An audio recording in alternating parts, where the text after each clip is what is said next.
The Story of Civilization, Part 2, The Life of Greece, being a history of Greek civilization from the beginnings and of civilization in the Near East from the death of Alexander to the Roman conquest, with an introduction on the prehistoric culture of Crete by Durant. Chapter 8, The Gods of Greece, as it is called. Section 7, Festivals. If it could not end war, Greek religion succeeded in alleviating the routine of economic life with numerous festivals. For example, Islam today only has 2 such festivals. The beginning of the 10th month and the 10th through 13th of the 12th month. How many victims offered to the gods? Cried Aristophanes. How many temples, statues, sacred processions? At every moment of the year we see religious feasts and garlanded victims of sacrifice. The rich paid the cost. The state provided the Theorica, our divine funds, to pay to the populace the price of admission to the games, are plays that distinguished the holy day. Now, a sacred calendar is important, but what does Isaiah and Hosea, at least the books with those names, say about this just piling up of sacrifices? The calendar of Athens was essentially a religious calendar, and many months were named from the religious festivals.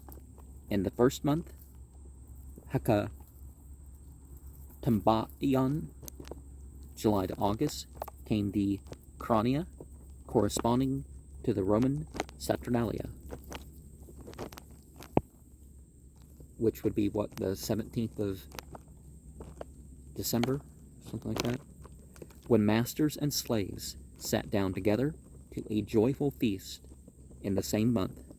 Every 4th year occurred the Panathenaa, when after 4 days of varied contest and games, the entire citizenship formed a solemn and colorful procession to carry the priestess of Athena, the sacred peplos, a gorgeously embroidered robe which was to be placed upon the image of the city's goddess. This, as all the world knows, was the theme that Phidias chose for the frieze of the Parthenon. In the second month, Metageitnion, came the Metageitnia, a minor festival in honor of Apollo. In the third month, Boedramion, Athens sallied forth to Eleusis for the greater mysteries. The 4th month, Panepsion, celebrated the Panepsia, the Uscophoria, and the Thesmophoria. In this, the women of Athens honored Demeter, Thesmophoros, the lawgiver, with a strange Chthonian ritual, parading phallic emblems, exchanging obscenities, and symbolically going down to Hades and returning apparently as magical ceremonies to promote fertility in the soil and man. Only the month of Macaterion had no festival. In the month of Poseidon, Athens held the Italoa, a festival of first fruits. The Bible also has a festival of first fruits. I forget what exactly the name of it is now. And Gamalion, the Lenaea, in honor of Dionysus, and Enthesterion came three important celebrations. The lesser are preparatory mysteries. The Diasia are sacrificed to Zeus. Mylikios, and above all, the Anthesteria are Feast of Flowers. In this 3-day spring festival to Dionysus, wine flowed freely, and everybody was more or less drunk. There was a competition in wine drinking, and the streets were alive with revelry. The king's archon's wife rode on a car beside the image of Dionysus, and the king being an archon is that because turns were had, and was married to it in the temple as a symbol of the union of the god with Athens. Beneath this jolly ritual ran a somber undertone of fear and propitiation of the dead. The living ate a solemn meal in commemoration of their ancestors and left for them pots full of food and drink. At the end of the feast, the people chased the spirits of the departed from the house with a formula of exorcism. Out of the door with you, souls. Anthesteria is over, words that became a proverbial phrase for dismissing important beggars. In many parts of Europe, the people still believe that the ghosts of the dead return to earth yearly and must be entertained in a feast of all souls.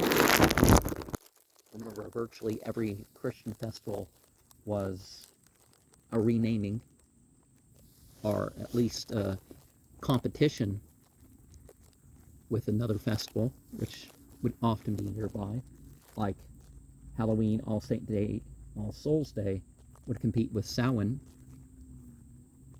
a little bit later in November.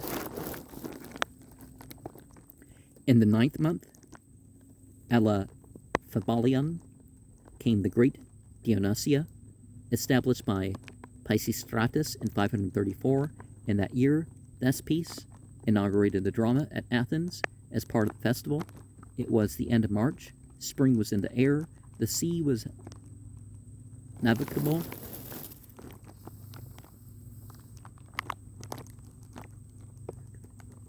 Merchants and visitors crowded the city and swelled the attendance at the ceremonies and the plays. All business was suspended. All courts were closed. Prisoners were released to let them share in the festivities. Athenians of every age and class, brilliantly attired, took part in the procession that brought the statue of Dionysus from Eleuthera and placed it in his theater. Now, it's important that the imprisoned be allowed their religion, because it actually, can lead them to give up on their religion when you take away their observance.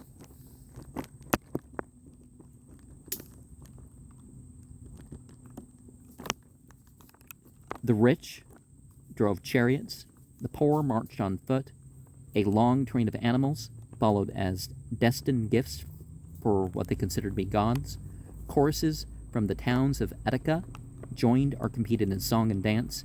In the 10th month, Monachion, Athens, celebrated the Monachia, and Attica every 5th year celebrated the Brarania in honor of Artemis. In Thargelion occurred the Thargelia, our feast of the grain harvest. In the 12th month, Scirophorion, came the festivals of Scirophoria, Eretophoria, Depalia, and Buphania. Not all these feasts were annual, but even for a 4-year period they represented a grateful relief from daily toil. Other states had similar holidays, and in the countryside, every sowing and every harvest was greeted with festal conviviality.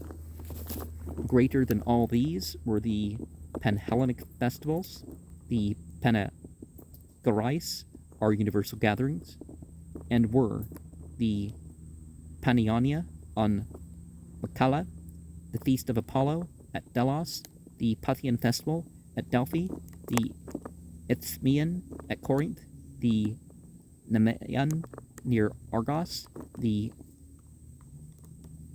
Olympic in Elis. These were the occasions of interstate games, but basically they were holy days. It was the good fortune of Greece to have a religion human enough in latter days,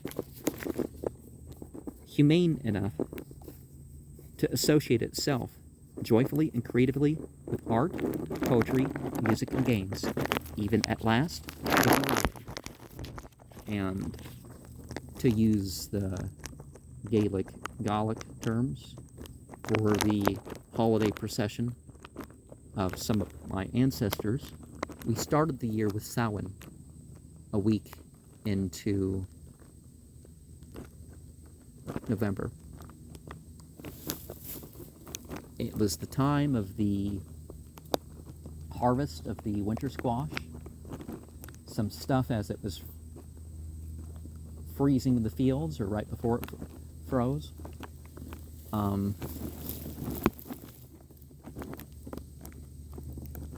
And just like the big fishing season in some respects was the fall equinox, you know, the big hunting festival was the winter solstice. The cross quarter in between was when they would kill the animals that were,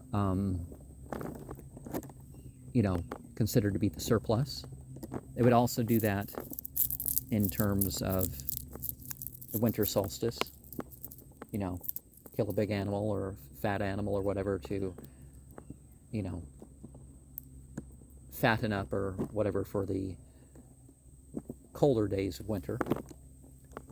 And there'd be some gathering of some stuff that would still be edible out and about, even in the colder areas of northwestern Europe. It didn't get as cold in the islands as it did in some other places, but then you had the spring, the first, you know, less than a week into February.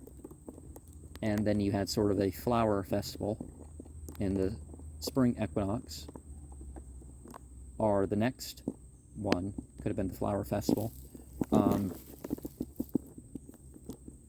More like the sprout festival in terms of the spring equinox, and the flowers for a week into May. And then the summer solstice,